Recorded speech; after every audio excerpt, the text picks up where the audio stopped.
What's going on, everybody? It's Tom. And it's Jamie. Welcome to the Chronicles of Podcast. The Chronicles of 2000 Trees 2024. Hi, I'm Gav. I play bass in Midasuno. Chris, I play guitar in Midasuno. I'm Matt. I play drums in Midasuno. Yeah. Played drums for other people. Yeah. That's play drums. That's it. That's what I joined in. Play drums for Anthrax. Today, which Yeah. is really weird. How's your personal Friday been, guys? Really good. Really fun. Yeah. We finished and it was like, okay, chill time. But it was really fun. Yeah. We forgot how much fun it was just playing nice little short sets. Yeah. Just come on, kick everyone in the face. Yeah. Just disappear. Well, not literally. But Better for stamina as well in a short set. We're a little bit more grown up and boring these days, but orally with an A, kick them in the face. Yeah. Really kick people in the face. Yeah. Fucking excellent. So, how was the set anyway? Yeah, really fun. Like Matt was saying, it's just nice to have a shorter set because we did Cardiff the other day and that was took it out of us. That was the first show back and we just realised how unfit we were. Yeah. So it was nice coming to a half-hour set and yeah, it was great. And we had a friend come up, Jess from Dream State came up and she smashed it. So that was really cool. That's incredible. Yeah, it was lots of fun. Love it, perfect. I mean, compared to a Midasuno show to a festival set, do you change set up accordingly to how if people that aren't familiar with yourself say? Yeah. It was we decided on just one new track because we thought it's a festival set, people want to hear what they know, So yeah, in that sense. And it was, let's pick the songs that we know aren't going to go wrong. Yeah. You know what I mean? Ease of use, damage limitation, what stuff can you get on, and you're not messing about with samplers or guitars going into stupid tunings and things like that. Yeah. And so it was ease of use impact assessment set really. Yeah. As Matt said, go in, smash people in the face, get out. Yeah. It was a lot of fun. We try and keep it. It's difficult because we're playing songs that are 20 years old. Yeah. You got to try and figure out which of these now are going to work best for you because we've got so much in the back catalogue. Finding the sort of right mix, like Chris said, with not the ones with damage limitation. Yeah. Things where the less can go wrong, the better. So yeah, and obviously we had a strict, tight sort of half-hour set. So some of the other, the 5-6 minute songs, it's not going to happen today. So. And given we've got the run of shows coming up, obviously we've got a couple next week as well. It was more about pace. When we played Cardiff the other day, took the handbrake off, second song in, and everything's set the bar now, haven't it? That's right, set the bar now. Scott's guitar was nearly in half at the end of the set, and I was a bit that goes, there is no other guitar, so we're buying one so. Not good. So, as a podcast, we're ambassadors for the Sophie Lancaster Foundation. Are you aware of the foundation and everything? Yes. So basically what we're trying to do when we're talking to people this weekend is find out if you guys have experienced being treated differently or had stereotypes put upon you simply because you're part of this alternative community, whether it be the way you dress, music you listen to, whatever it may be. Is that something you've experienced? Yeah, absolutely. I'm from Tredegar originally, and if you don't play rugby or you're not taking heroin, you're having a kick in, and that's your options in life a lot of the time. So again, finding music is just a way to get out of it, but it's absolutely what you're wearing, you go off, you this, that and the other. It's always been a thing, and I suppose you get thick skin because of it. Yeah. And when you almost find your people then, so I probably met the boys before I joined the band over in RM's Rock Club, going to see. And it was right, I found my people now, and the 7 other people that did listen to rock music in Tredegar also then found their people that we pile in there, and then you realise actually there's loads of people. Yeah. And it's such a scene where the people who I first met when you find out that you're into alternative music or lifestyle or whatever it may be, they still hang around. You're still in that circle of friends, whereas the other friends you made in school or whatever who were into your rugbies and whatever, you sort of, they come in and out of your life, whereas it is like a proper family almost. You can just look at someone and be like, you look at someone's t-shirt or something and be like, right, okay, yeah. So. I had the sort of double whammy because I'm a big guy and I was into alternative stuff. So it was, I just, give people so much fucking ammunition. Sorry, swore. No, you're good. Sorry, You're good. Okay, awesome. So I used to lean into it. Like I dye my hair mental colours where, like I'd go as sort of goth as I could with it all. Because I sort of felt like I could control it then. If I knew, I'd lean into it, give them all the ammunition, but made myself bulletproof at the same time. You know what I mean? But I think it's just it's not a good thing, but there's such a camaraderie with sort of the alternative scene, I find, because you get it everywhere. You know what I mean? Like this sort of thing, it just happens everywhere, and everybody knows that within the community, and it seems like they all sort of stick together. It's great. Yeah. Absolutely. But obviously, when we were growing up in 2007, when this happened to Sophie, it's a very different world.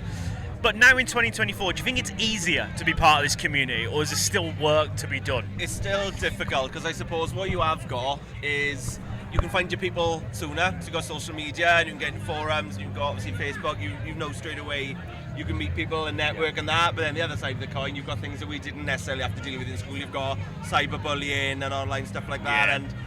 And again, everyone's got a camera on their phone now, so nothing goes undocumented or unscathed, and it's a completely different world now. There is 100% still work to be done, and I'd like to say that will change, but it's changing. I think in a way, everybody is more accepting of everything now.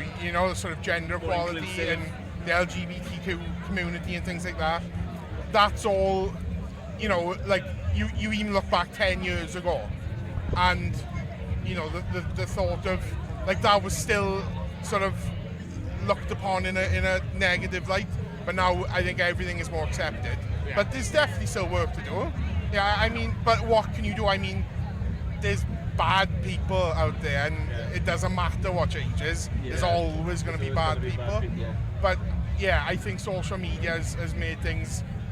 It's a blessing and a curse. It's made things easier, because it's easier to connect and find your people, and find help if you need it.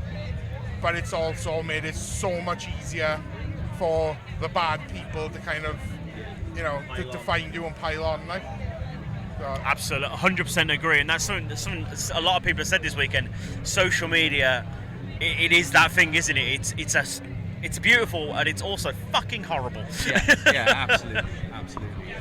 But bringing it back to you guys, start of the month, you released Silhouette, your first single in how many years? 16 years, was it? 16 years, yeah. How has that been received? I think it's done really well, yeah. I think we've done all right in that people didn't see it come in. And it is almost like we pressed the pause button when we split up, and we've unpaused now, so it isn't that we've come back and we are knocking out another When Bulls Play God or another Songs That Give Fuck. It's that natural step up that would have happened anyway. It's just a bit more mature, the songwriting's better, it's more consistent, it's more concise. I mean, it's great playing with Steve as well, the other guitarist. Obviously I initially replaced him, but we're all back, so it's just like an absolute monstrous engine now, and we all got our parts. We always, in the back of our minds, were thinking like, is there going to be a time where we ever come back and things like that? And I think it took actually hearing like the demos that Scott had done and going, okay, now that might be worth it. So like he sent us Silhouette, and it was like, okay, yeah, we can get on board with this. Like, do you know what I mean? So we didn't want to put out anything that would devalue what we were doing, because we would have known. You set the standard, and you got to. It's almost once you've set the bar, you'd rather not put stuff out that you think might be lower than it. Yeah, you can only raise it. I think we've become the band now that we always wanted to be back then. Yeah. If that makes sense, we've become the band now we knew we had inside us then. But now I think it took a lot of maturity and time and life to happen for it to become the right time for that to happen, and now feels exactly like the right time. So it's really cool. Beautiful. Excited for what's next? Yeah, I know I need to get fitter, like a lot fitter. But yeah, it is like, and I know there's bands that will have reformed, and it's the same old cliche. This is the best stuff we've ever done and stuff like that. But it genuinely feels like it is, and it's because it's been such a long time. So we've had time to just process everything and just go like, let's actually give it a go again. And I You know what suppose, mean? yeah, coming back to what you were saying about, again, social media being a blessing and a curse, I suppose the gift the internet gives is it doesn't matter where we're all based now because we're all quite spread out. Obviously, Scott's in Australia, Gav's down west. Yeah. It doesn't matter where we are now because we can record remotely, we come back central, then put it all back together. So you can do that to build it all and get it done. What's It is difficult helpful. now, though, is it's hard. I honestly don't know if the song is doing well. I don't know what you have to, what numbers are good, and you know what I mean. Like back when we first came out, you'd have you've sold sort of X amount of albums, and you're like, oh, awesome. But now you see the likes and the views come up, and I'm like, is this good? You know, 6,000 people have seen it in 2 days. Okay, is that great? Or should it Yeah, be it's 60? like, Should it be yeah. 600? What are we Like to benchmarking? me, I was looking at it going, oh my god, like 50 people have listened to it in an hour. And it's like, oh, that's not that good, is it? All right, isn't it? Fucking hell, I played shows to less people than that. Like, don't worry about that. Do you know what I mean? Incredible. Is this a sign of things to come? Is there more stuff on the way? Yeah, I think so. Yeah, we got 2 more shows next week, and then that's it for this year. We're going to go away and record the new record, and again, it's a blessing with Scott being so far away that we've got to block book. Yeah. So it's a real focus. So it'll be like next year we'll hopefully come back here. I'm thinking, you know, and then sort of align everything around that. So we got a tour.